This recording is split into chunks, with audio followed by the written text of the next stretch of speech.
Hello everyone, and welcome to County Perspective. This show focuses on Frederick County government, local programs and events, and the Frederick County community. I'm your host, Brandon Rosa, and thank you for joining me. Now we like to start each show with our top news stories. Frederick County officials have drafted legislation to combat illegal activities at massage and bodywork establishments. County Executive Jessica Fitzwater was joined by law enforcement and business leaders to announce plans to tighten zoning laws to fight human trafficking and organized crime. The proposed measures mandate annual license and employee list submissions, periodic inspections, and prohibit people from living at the businesses. Human trafficking occurs everywhere, and we must take action locally to prevent these organized criminal enterprises from taking root in our community. The initiative expands regulations without adding fees to compliant businesses. With the formation of the Intercept Task Force in 2023, Frederick County intensifies efforts to combat human trafficking and child exploitation. The move signals a firm stance against criminal enterprises operating within the community. Frederick County's Rural Historic Preservation Grant Program is advancing the preservation of 7 rural properties, including a female seminary and an African American church. County Executive Jessica Fitzwater's $250,000 investment from recordation revenue underscores the commitment to heritage preservation. Recipients include Rocky Springs Schoolhouse, Anderson House, and Buckystown United Methodist Church. The grants, up to $50,000 per project, aim to stabilize, restore, or preserve historic structures. Funded by recordation fees, this initiative safeguards Frederick County's unique history. For more information, visit frederickcountymd.gov/rural grants or contact Amanda Whitmore, Historic Preservation Planner, at awhitmore@frederickcountymd.gov. Frederick County Executive Jessica Fitzwater recently honored the county's thriving deaf community with a proclamation ceremony to mark April as Deaf History Awareness Month. Frederick County is home to an estimated 53,000 people who are deaf or hard of hearing. The county government-sponsored event was held at the Biorley Museum on the campus of the Maryland School for the Deaf and was held in partnership with the school and the Frederick-based nonprofit Maryland Deaf Community Center. On our last episode of County Perspective, FCG-TV followed County Executive Jessica Fitzwater to capture her performance of the national anthem in front of hundreds of fans at the Flying Cows basketball game. Now, in this episode, we're going to get a closer look at the Flying Cows TBL professional basketball team in the newest episode of Destination Frederick County. Let's take a look. In Frederick County, a new chapter in sports history has been tipped off with the arrival of the Frederick Flying Cows. This isn't just any team. They've quickly become the pride of Frederick, capturing the hearts of local basketball fans as they move to the top of the standings. Join us as we rally behind the Flying Cows, where every game is an utter delight full of high-flying family fun.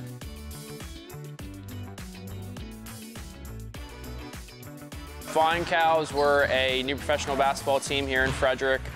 First year organization, a part of the TBL. TBL stands for the Basketball League. It is a 38-team league all across the U.S. TBL is considered the third tier of the NBA, essentially. So there's the NBA, the G League, and then the TBL. The Cows are a new organization within that league.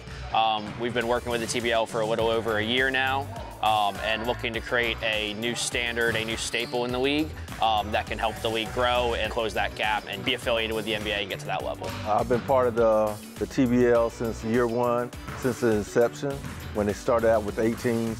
And here I am here in Frederick, Maryland, where it all started in my coaching career. I've had 2 guys make it to the NBA from teams I've coached, and that's probably the greatest feeling, to see guys who are starting like from here and then trying to get into that level. You know, I'm all-time winners coaching the TBL. Hopefully we'll continue that process here in Frederick. They actually got good chemistry. They have, they're friends. They do things together. I mean, it's a family, and so that's a good thing about it, because everybody is not playing for themselves.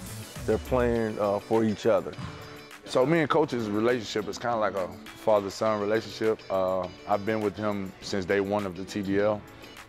We rode this ride together this whole time.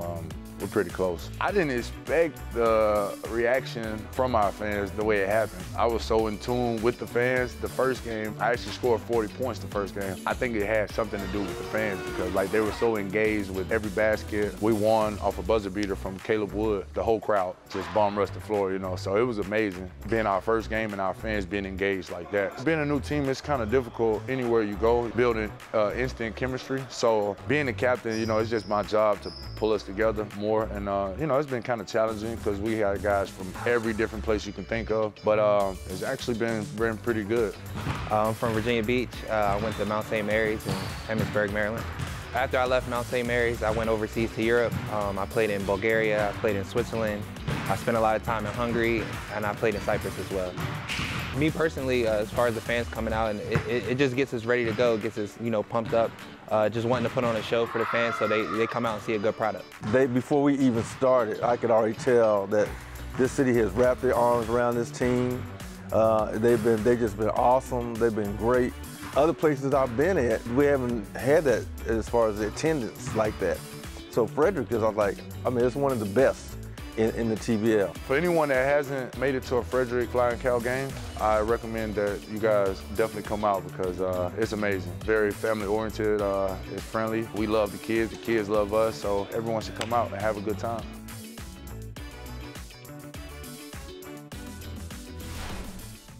All right, everybody, we're gonna take a quick break, but when we return, we'll get the first look at FCG-TV's newest county spotlight and more. See you in a few minutes.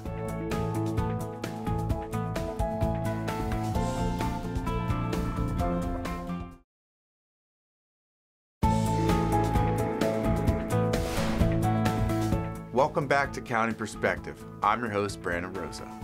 Before we dive into FCG-TV's newest County Spotlight episode, it is time to see some cute fur babies at Frederick County Animal Control and Pet Adoption Center for this episode's Pet of the Week.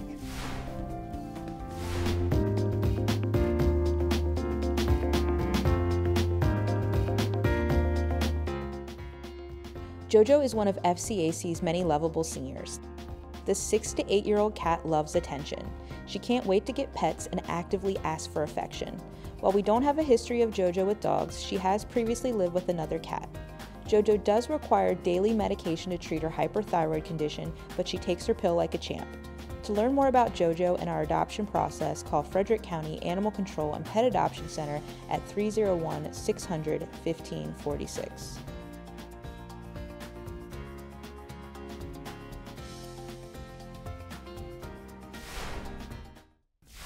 A few weeks ago, I visited Frederick County's Family Partnership to speak with Director Barbara May and one of their participants to learn about the Lullaby Project. Let's hear what they had to say. Do you remember growing up and hearing lullabies like "Hush Little Baby, Don't You Cry" when your parents or guardians would tuck you in at night? Lullabies help children relax and feel safe. Recently, participants with the Frederick County Family Partnership were given a unique opportunity to create their very own unforgettable lullaby for their precious babies with the help of the Baltimore Classical Guitar Society.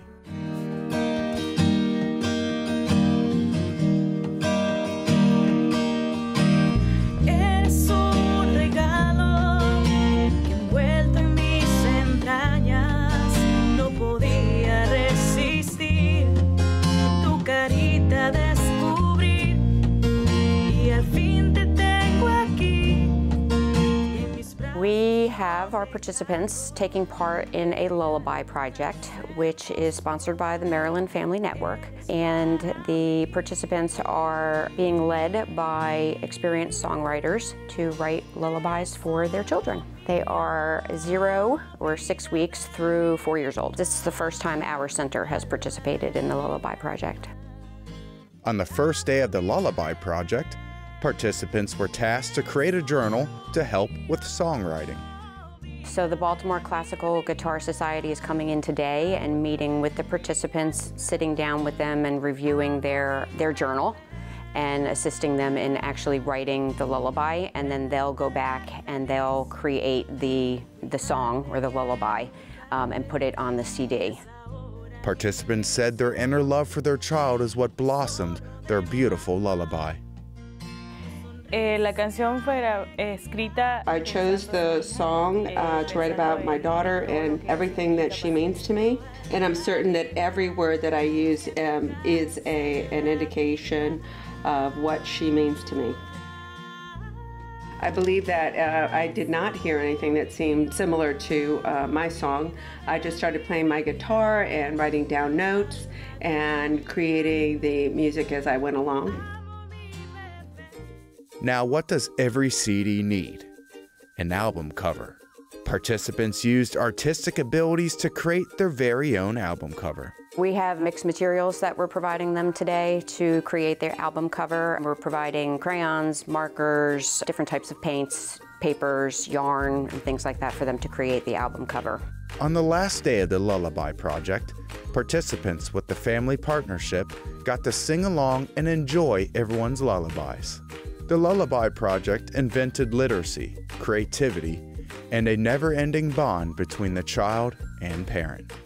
Definitivamente me encanta esa actividad, me emocionó desde el principio que me hablaron al respecto. Well, I'm very excited about this project, and I wanted to record a song for my children for a very long time, and this project has helped me to accomplish that, and I'm dedicating it to my youngest daughter, who, by the way, when I was writing this and thinking about it, happened to be right next to me at the time, and while I was singing it and trying to create it, she fell asleep right there. The writing of the journal is really good for our participants because it helps with literacy skills, particularly for those participants that are English language learners. And then the singing of the lullabies and the writing also is good for the children and the parents because it helps with maternal health, attachment, nurturing, and the relationship between the parent and child. In fact, I talked to one of our staff people today who said that she has a lullaby that she wrote for her children years ago. They're grown now, and she still has it. You know, to this day, it's something that's been really special for her. Is that okay?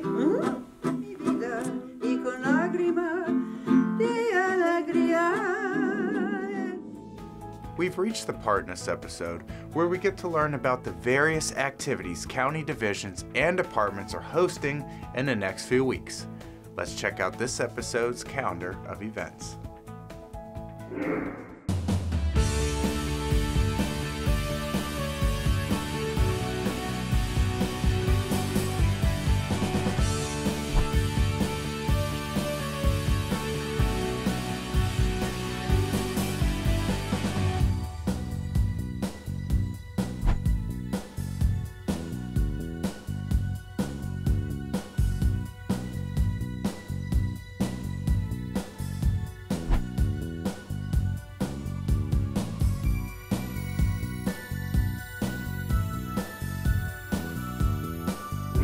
To find out more about future virtual and in-person events, activities, and programs, visit frederickcountymd.gov.